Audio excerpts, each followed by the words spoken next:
नमस्कार दोस्तों, स्वागत है आपका एक बार फिर आज के मेरे इस वीडियो में। देखो दोस्तों, आज की इस वीडियो में हम दो सरकारी बैंकों के बारे में चर्चा करेंगे। एक बैंक है साहब बैंक ऑफ बड़ौदा और दूसरा है Punjab national bank. Bank of Baroda में एक खबर चल रही है, उसका थोड़ा सा जानने की कोशिश करेंगे आखिर उस खबर में कितनी सच्चाई है, क्या होने वाला है बैंक ऑफ बड़ौदा में। और पीएनबी के रिजल्ट के बारे में थोड़ी सी चर्चा करेंगे, कैसे इसके रिजल्ट रहे और इन फ्यूचर इसका टारगेट प्राइस क्या हो सकता है। तो सबसे पहले बात अगर बैंक ऑफ बड़ौदा की करें दोस्तों, तो आप जानते हैं कि जो उनके चीफ एग्जीक्यूटिव ऑफिसर हैं चड्डा जी, उनका साहब एक बयान चल रहा है इस समय सोशल मीडिया पर, एक खबर चल रही है। कहा यह जा रहा है, कयास लगाए जा रहे हैं, ठीक है। उसके नीचे फिर एक लोगों ने उसमें पता नहीं क्या क्या ऐड करके मेरे पास भेज रहे हैं कि सर देखिए बैंक ऑफ बड़ौदा को अब प्राइवेटेशन करा जाएगा, निजीकरण करा जाएगा, नीति आयोग के साहब इसमें फैसला ले सकता है, सरकार इस पर बहुत जल्द फैसला ले सकती है, ऐसा हो सकता है, वैसा हो सकता है। फाइनल डिसीजन, हालांकि उसमें ये लिखा है कि फाइनल डिसीजन है वो भी पेंडिंग है और उसके लिए government of India and NITI Aayog का जो निर्णय होगा वो फाइनल होगा। इस तरह की कटिंग मेरे पास आ रही है सोशल मीडिया के द्वारा, यानी कि व्हाट्सएप पे, टेलीग्राम चैनल पे। तो दोस्तों मैं आपसे कहना चाहूँगा कि ये सिर्फ एक मात्र खबर है और जो बैंक ऑफ बड़ौदा है उसका बयान ये है कि साहब वो तैयार है किसी भी प्राइवेट बैंक के साथ कंपटीशन करने में, किसी प्राइवेट बैंक के साथ कंपटीशन करने में बैंक ऑफ बड़ौदा तैयार है। अब इसका साहब जो लोगों ने मतलब निकालना शुरू करा ना, वो ये निकालना शुरू कर दिया कि बैंक ऑफ बड़ौदा निजीकरण के लिए साहब तैयार हो रहा है, एम्प्लॉय की संख्या इसमें कम है, ठीक है, गवर्नमेंट का इस पर फोकस आ गया। ठीक है, अगर सरकार की मंशा निजीकरण की होती तो अब तक कोई ना कोई बैंक निजीकरण हो जाता। सरकार की मंशा इन बैंकों की आर्थिक स्थिति सुधारने की है, किसी भी तरह सरकार इनकी आर्थिक स्थिति को सुधारेगी, पक्का सुधारेगी। समय लगता है, समय लगता है, ये ऐसा काम नहीं है कि आनन फानन में हो जाएगा, इसके लिए बहुत लंबा चौड़ा साफ समय लगेगा, समय लगेगा। क्योंकि इनके जो एनपीए है ना वो बहुत भारी सरदर्द है साहब, बहुत भारी सरदर्द। अगर आप पूरी हिस्ट्री एनपीए की जानेंगे ना तो आप देखिएगा कि बैंकों के पास कितना बर्डन था एनपीओ को लेकर, पैसा था ही नहीं साहब। सरकार बार बार पैसा डाल ली थी इन बैंकों में। अभी भी अगर फाइनेंसिंग प्रॉफिट अगर आप देखोगे कुछ एक बैंकों का, तो वो भी आपको निगेटिव शो करेगा। अदर इनकम अगर जुड़ जाए उसमें तो अलग बात है, प्रॉफिट आ रहे हैं सब बैंक।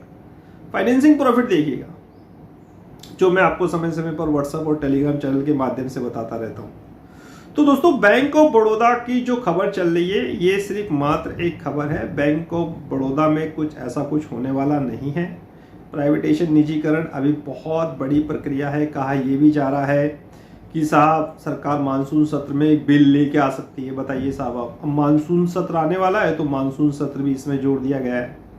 हालांकि उस जो स्टेटमेंट आया है चड्डा जी का, उन्होंने ये कहा है कि हम तैयार हैं, अब इस लेवल पर हम पहुंच चुके हैं कि किसी भी प्राइवेट बैंक के साथ हमें कंपटीशन में खड़ा कर दो तो हम साहब बेहतर ही नजर आएंगे। ये होती है, क्या जबरदस्त उन्होंने साहब स्टेटमेंट दिया है।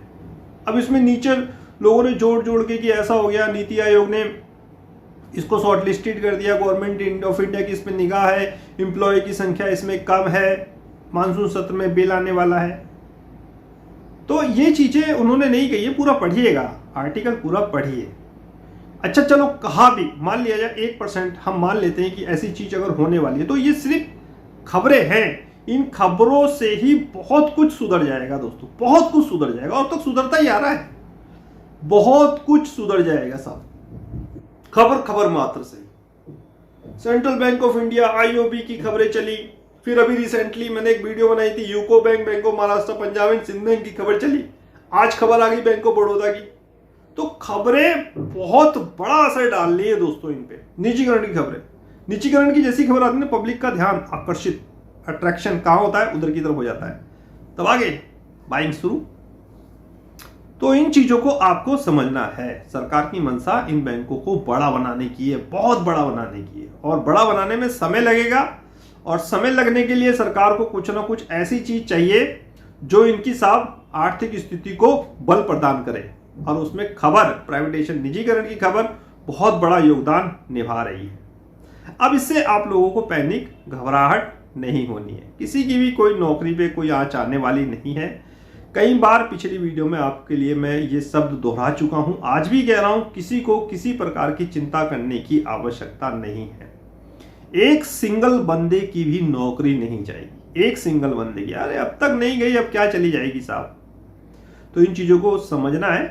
ये खबरें हैं, खबरें इस तरह की आएंगी और आपको इसके लिए तैयार भी रहना पड़ेगा और वीडियो भी मेरी आप लोगों के लिए आ जाएगी। जैसी कोई खबर आएगी तो किसी भी सरकारी बैंक के, तो वीडियो भी दोस्तों मेरी डेफिनेटली आप लोगों के लिए आप लोगों के लिए वीडियो आ जाएगी उस खबर पर जो खबर सोशल मीडिया पर चलेगी। अब बात करते हैं साहब पंजाब नेशनल बैंक की। आज पेश किए हैं अपने इसने नतीजे। तो नतीजे में कोई दिक्कत नहीं है, जैसे और सरकारी बैंकों ने नतीजे पेश किए हैं वैसे साहब इसने पंजाब नेशनल बैंक ने नतीजे पेश किए। 28,000 या 29,000 करोड़ की आमदनी पर इसने साहब 1,800 करोड़ का प्रॉफिट जनरेट किया। कहां? पिछले क्वार्टर में 700 करोड़ का प्रॉफिट था इसका। कितना बढ़िया जंप, 1,800 करोड़। देखिएगा मैंने रिजल्ट लगा रखे हैं। रिजल्ट में सब अपने व्हाट्सएप और टेलीग्राम चैनल पे फुल पीडीएफ लगाता हूं और उस पर निशान भी लग जाता हूं जो कमेंट्री है बैंक की। क्या कमेंट्री है? 65 पैसे का डिविडेंड दिया ऐसा। यहां कंजूसी कर गया बैंक, यहां कंजूसी कर गया। सभी बैंकों ने, कोई एसबीआई को देखिए साहब 11 रुपए के आसपास, कैनरा बैंक को देखिए साहब कितना जबरदस्त डिविडेंड, इसने मात्र 65 पैसे का डिविडेंड दिया है। चलिए कोई बात नहीं साहब, इतने सालों बाद डिविडेंड दे रहा है बैंक। पिछले बार इसने मेरे ख्याल से 64 पैसे का डिविडेंड दिया था, ऐसा 65 पैसे का 1 पैसा बढ़ा है। ईपीएस में सुधार हुआ है इसके। एसेस क्वालिटी तो वही है सबकी जैसे है, इसमें भी सुधार हुआ है। प्रोविजनिंग इसमें भी कम हुई है साहब। बाकी कौन से लोनों में एनपीए बढ़ा है, कौन से लोन घटे हैं, एमएसएमई पर्सनल लोन वगैरह, वो सब मैंने आप लोगों के लिए व्हाट्सएप पे अंडरलाइन करके लगा दिया है। आप जाके देखिए। शाम को डिस्कशन करेंगे टेलीग्राम चैनल पे क्लास में कि इसके रिजल्ट में और क्या चीज़ें देखने लायक होनी चाहिए, ठीक है, और क्या कहा है बैंक की कमेंट्री ने। और भी एक पॉइंट है उसमें कि बैंक शायद अपने जो कर्मचारी है उनके लिए एक स्कीम लेके आने वाला है, फ्रेश इक्विटी शेयर जारी करेगा और बैंकों को कुछ शेयर भी प्रोवाइड किए जाएंगे। देखना ये होगा कि डिस्काउंट में प्रीमियम पे जो रेट चल रहा है उससे कितने नीचे बैंक अपने एम्प्लॉय को शेयर देता है। तो ये एक अच्छी पहल है। अब वो शेयर फिर मार्केट में आएंगे तो डेफिनेटली एक मेरे ख्याल से बूस्टर डोज प्रदान करेंगे। तो कुल ओवरऑल रिजल्ट में कोई दिक्कत परेशानी वाली बात नहीं है। 48-49 पैसे के आसपास, पैसे कह रहा हूँ 49 रुपये के आसपास इस समय पीएनबी का रेट चल रहा है मेरे ख्याल से। तो 52 रुपये इसके लिए एक रेजिस्टेंस है। 52 के ऊपर निकलेगा तभी इसके लिए 55 आएगा, फिर आएगा साहब 60 और 62। तो इसके लिए बहुत टेढ़ी खीर हो चुकी है साहब पीएनबी के लिए। 60-62 के ऊपर चले तो पीएनबी में कुछ जान आए और सरकार पूरी भरपूर कोशिश कर रही है कि ये पीएनबी है ना, यही एक ऐसा स्टॉक है जिसने साहब अच्छा रिटर्न लोगों को जनरेट करके नहीं दिया। हालांकि 28-29 से ये स्टॉक 55 मेरे ख्याल से 55-60 के आसपास आया था, 58 के आसपास आया था, लेकिन वो बात नहीं साहब। यूनियन बैंक देखिए कहाँ पहुंच गया, यूनियन बैंक का शेयर। तो पीएनबी ने अभी कोई धमाल नहीं कराया और पीएनबी को धमाल करना पड़ेगा साहब, पड़ेगा। तो सरकार भी चाह रही है, इसलिए शेयर्स भी इक्विटी शेयर जारी कर रही है। तो ओवरऑल रिजल्ट ठीक है दोस्तों, रिजल्ट में कोई खराबी नहीं है। बाकी रिजल्ट अगर डीपली देखना चाहते हैं तो मेरे आप व्हाट्सएप और टेलीग्राम पे जुड़ जाइए, वहाँ मैंने पीडीएफ लगा रखी है, वहाँ सारी चीज़ें आपको मिल जाएगी। बस इस वीडियो में मेरे ख्याल से इतना ही मैं आपसे कहना चाहता हूँ।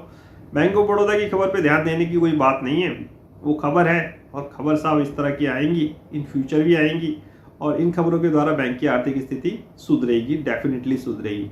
रही बात पीएनबी में अगर निवेशित हो तो निवेशित रहिए, कोई दिक्कत परेशानी वाली बात नहीं है। Buy on dip sell on rise की फॉर्म वो इसमें आप तरीका अपनाइए। 55 के ऊपर 52 के ऊपर निकलेगा, फिर 55 के ऊपर निकले तो ये थोड़ा स्ट्रांग मुझे नजर आता है।